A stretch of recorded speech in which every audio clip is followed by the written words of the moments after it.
नमस्कार दोस्तों। इस वीडियो में हम हरियाणा की करंट अफेयर को प्रश्नों के माध्यम से पढ़ेंगे। फरवरी 2022 की करंट अफेयर हम यहाँ पर डिस्कस करेंगे। इससे पिछले वीडियो में हमने करंट अफेयर को तथ्यों के रूप में पढ़ा था।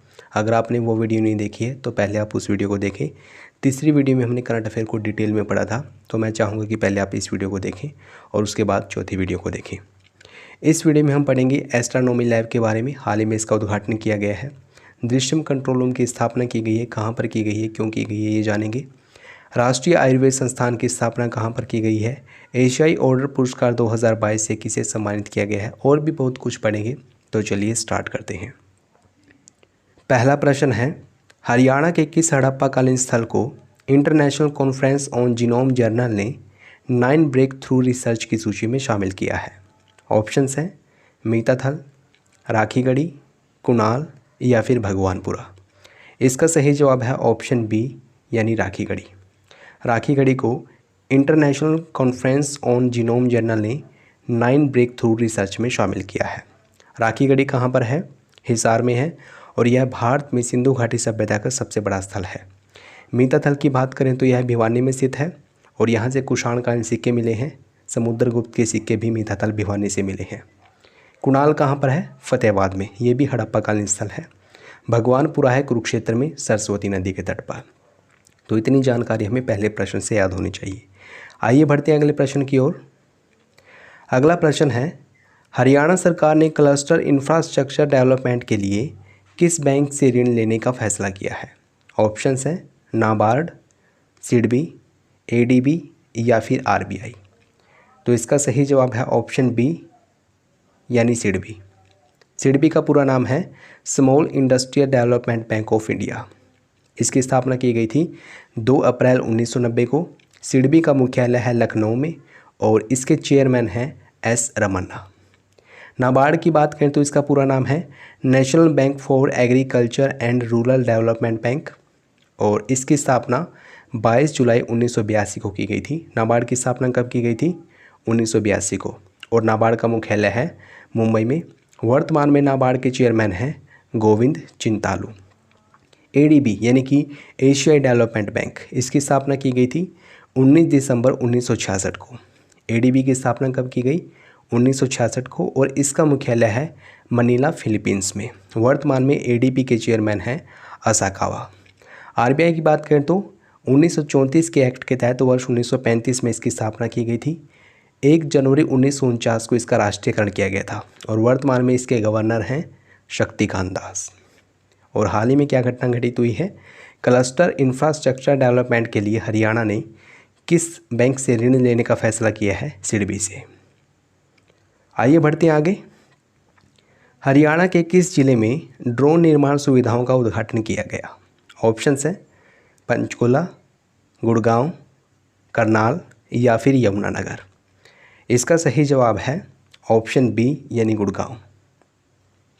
ड्रोन निर्माण सुविधाएं कहाँ पर स्थापित की गई है? गुड़गांव में। गुड़गांव से संबंधित हमें कुछ बातें हमेशा याद रखनी चाहिए, जैसे कि अंतर्राष्ट्रीय सौर गठबंधन का मुख्यालय कहाँ पर है? गुड़गांव में। भारत का पहला अनाज एटीएम कहाँ पर स्थापित किया गया? गुड़गांव में। भारत का पहला हेली हब भी गुड़गांव में स्थापित किया गया। भारत का सबसे बड़ा ईवी अर्थात इलेक्ट्रिक व्हीकल चार्जिंग स्टेशन भी गुड़गांव में स्थापित किया गया हाल ही में। और हाल ही में गुड़गांव की पहली महिला पुलिस आयुक्त की नियुक्ति भी की गई है, उनके बारे में भी हम आगे पढ़ेंगे इस वीडियो में। तो चलिए बढ़ते हैं अगले प्रश्न की ओर। अगला प्रश्न है, सतत रोजगार और एमएसएमई को बढ़ावा देने के लिए हरियाणा ने पद्मा पहल का शुभारंभ कब किया है? ऑप्शंस हैं 13 फरवरी 2022, 15 फरवरी 2022, 23 फरवरी 2022 या फिर 14 फरवरी 2022, 14 जनवरी 2022। तो इसका सही जवाब है ऑप्शन सी यानी कि 23 फरवरी 2022। 23 फरवरी 2022 को पद्मा पहल शुरू की गई है। क्यों शुरू की गई है? सतत विकास और एमएसएमई को बढ़ावा देने के लिए। एमएसएमई का मतलब क्या है? Micro, small and medium enterprises. ठीक है, इनको बढ़ावा देने के लिए ही पद्मा पहल शुरू की गई है। पद्मा का पूरा नाम है programme to accelerate development for MSME advancement, ये इसका पूरा नाम है। आप इस योजना के बारे में अधिक जानने के लिए इससे पिछली वीडियो ज़रूर देखें, बहुत ही इम्पोर्टेंट योजना है ये। प्रश्न है, हाल ही में 38वीं राज्य स्तरीय पशु प्रदर्शनी का आयोजन किस जिले में किया गया? ऑप्शंस हैं कैथल, भिवानी, पंचकुला या फिर गुड़गांव। इसका सही जवाब है ऑप्शन बी यानी भिवानी। भिवानी में राज्य स्तरीय पशु प्रदर्शनी का आयोजन किया गया। ये कौन से नंबर की थी? 38वें नंबर की थी और इसका उद्घाटन किया गया है राज्यपाल के द्वारा। हरियाणा के राज्यपाल कौन है? श्री बंडारू दत्तात्रेय। पिछली वीडियो में हमने गलती से बोल दिया था कि हरियाणा के राज्यपाल बंडारू दत्तात्रेय 15वें नंबर के राज्यपाल हैं, लेकिन वास्तविकता है 18वें नंबर के राज्यपाल हैं वो। तो याद रखें, हरियाणा के राज्यपाल बंडारू दत्तात्रेय कौन से नंबर के राज्यपाल हैं? 18वें नंबर के राज्यपाल हैं और उन्हीं के द्वारा इसका उद्घाटन किया गया है। बढ़ते आगे। हाल ही में हरियाणा के किस जिले के स्कूलों में एस्ट्रोनॉमी लैब का उद्घाटन किया गया? ऑप्शंस है कैथल, भिवानी, पंचकुला या फिर गुड़गांव। तो इसका सही जवाब ऑप्शन बी है यानी कि भिवानी। भिवानी के स्कूलों में एस्ट्रोनॉमी लैब का उद्घाटन किया गया है। क्यों स्थापित की गई ये लैब? ताकि छात्र ब्रह्मांड के रहस्य के बारे में जान सकें, उनको ब्रह्मांड से संबंधित जानकारी देने के लिए ब्रह्मांड किस प्रकार से बना है, एक थ्योरी कहती है कि ब्रह्मांड का विस्तार हो रहा है, किस प्रकार से विस्तार हो रहा है, तो ये बातें समझाने के लिए, इनकी जानकारी देने के लिए ये एस्ट्रोनॉमी लैब स्थापित की जा रही है भिवानी में। अगला प्रश्न है, हरियाणा के किस राष्ट्रीय उद्यान में 2 फरवरी 2022 को विश्व आर्द्रभूमि दिवस का आयोजन किया गया? तो इसका सही जवाब है ऑप्शन डी यानी कि सुल्तानपुर राष्ट्रीय उद्यान। सुल्तानपुर राष्ट्रीय उद्यान में 2 फरवरी 2022 को विश्व आर्द्रभूमि दिवस का आयोजन किया गया। सुल्तानपुर राष्ट्रीय उद्यान कहाँ पर है? गुड़गांव में है। इसे 1989 में नेशनल पार्क का दर्जा दिया गया था। कालेसर राष्ट्रीय उद्यान की बात करें तो यह यमुनानगर में है। 2003 में इसको राष्ट्रीय उद्यान बनाया गया था। भिंडावास वन्यजीव अभयारण्य झज्जर में है और अबूब शहर वन्यजीव अभयारण्य सिरसा में है। अबूब शहर वन्यजीव अभयारण्य भारत का सबसे बड़ा वन्यजीव अभयारण्य है। भारत का नहीं, हरियाणा का, सॉरी, हरियाणा का सबसे बड़ा वन्यजीव अभयारण्य कौन सा है? अबूब शहर वन्यजीव अभयारण्य है। और सबसे छोटा वन्यजीव अभयारण्य कौन सा है हरियाणा का?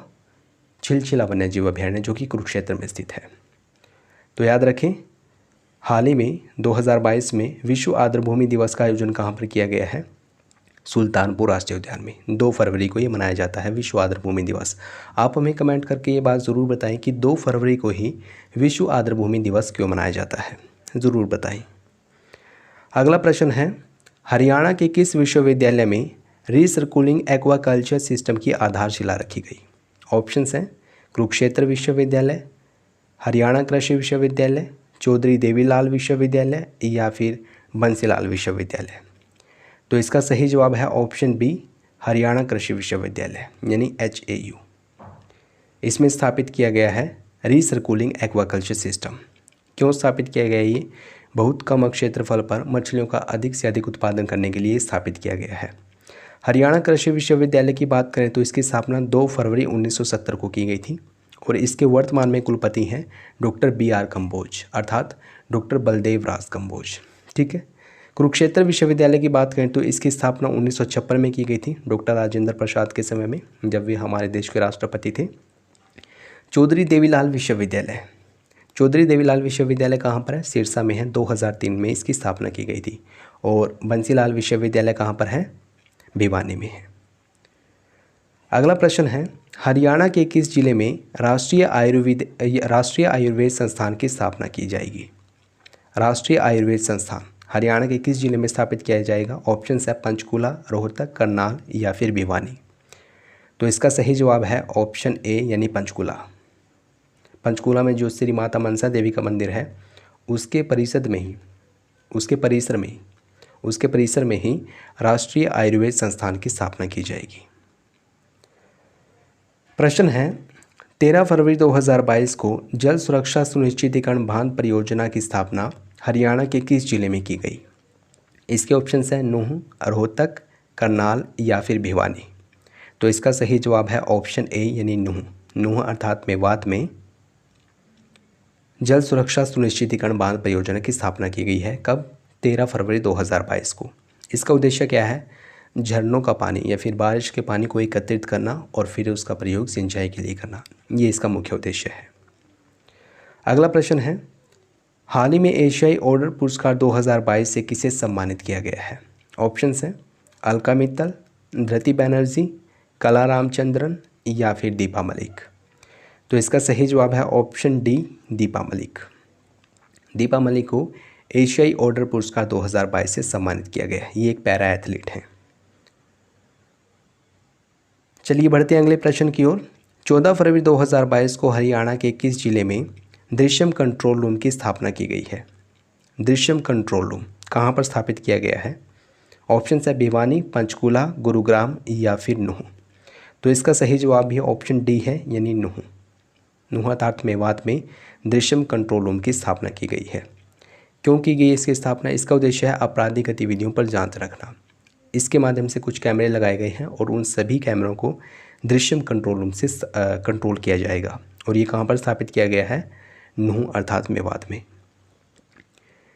इस वीडियो का अंतिम प्रश्न है, हाल ही में गुरुग्राम की पहली महिला पुलिस आयुक्त किसे नियुक्त किया गया है? ऑप्शन है अलका मित्तल, धृति बनर्जी, कला रामचंद्रन या फिर इनमें से कोई नहीं। तो इसका सही जवाब है ऑप्शन सी, यानी कि कला रामचंद्रन गुरुग्राम की पहली महिला पुलिस आयुक्त बनी है। इंपॉर्टेंट क्वेश्चन है, ज़रूर याद रखें। गुरुग्राम की पहली महिला पुलिस आयुक्त किसे बनाया गया है? कला रामचंद्रन को बनाया गया है। दोस्तों, यदि आप इस वीडियो की PDF पाना चाहते हैं तो डिस्क्रिप्शन में टेलीग्राम चैनल का लिंक दे रखा है, उसे ज्वाइन करके आप इस वीडियो की PDF भी पा सकते हैं। नारी शक्ति पुरस्कारों की हाल ही में घोषणा की गई थी, उस पर हमने विस्तार से वीडियो बना रखी है। अगर आप देखना चाहें तो देख सकते हैं। हरियाणा के बजट पर भी हमने वीडियो बनाई है। हाल ही में बजट पेश किया गया था, उस पर वीडियो बनाई है हमने, आप इसे ज़रूर देखें। यहाँ पर बहुत ही अच्छे फैक्ट बताए गए हैं जो एग्ज़ाम में पूछे जा सकते हैं। इसके अलावा नई स्थापनाओं के साथ साथ नई नियुक्तियाँ, केंद्र सरकार और राज्य सरकार ने कौन कौन सी योजनाएं शुरू की है हाल ही में इन 2-3 महीनों में, ये सब भी हमने वीडियो में कवर किया है। अगर आप देखना चाहें तो देख सकते हैं प्लेलिस्ट में जाकर। ये वीडियो कैसी लगी है आप हमें कमेंट बॉक्स में ज़रूर बताएं। वीडियो को लाइक और शेयर करना न भूलें। अगर आपने चैनल को सब्सक्राइब किया है तो आपका बहुत बहुत धन्यवाद। अगर नहीं किया है तो प्लीज़ अभी सब्सक्राइब करें।